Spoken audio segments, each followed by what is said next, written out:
आणि दरम्यान एक अमरावतीमधून ब्रेकिंग बातमी पाहूया। अमरावतीमध्ये लहान मुलांना पळवण्याच्या संशयावरून नागरिकांकडून एकाला बेदम मारहाण करण्यात आलेली आहे। पोलिसांनी मध्यस्थी करून त्याला नागरिकांच्या ताब्यातून सोडवलेलं आहे। लहान मुलांना पळवणारी कोणतीतरी टोळी सक्रिय नसल्याचं पोलिसांनी स्पष्टीकरण दिलेलं आहे। पोलिसांनी नागरिकांना आवाहन केले, नागरिकांनी कोणत्याही अफवांवरती विश्वास ठेवू नये असं पोलिसांनी आवाहन केलेलं आहे। घरामध्ये अशा प्रकारची जी अफवा आहे की लहान मुलं पळवणारी टोळी आलेली आहे किंवा मुलं गायब होत आहेत, अशा पद्धतीच्या कोणत्याही अफवांवर नागरिकांनी विश्वास ठेवू नये।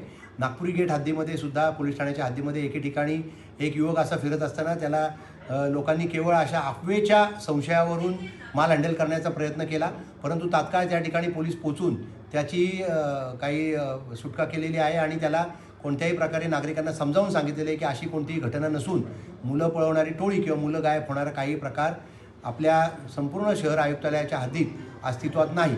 याबाबत पोलीस सतर्क आहेत, जागोजागी आमचं पेट्रोलिंग आहे आणि त्याच पद्धतीने नागरिकांना माझं आवाहन आहे, अशा अफवांवर विश्वास ठेवू नये।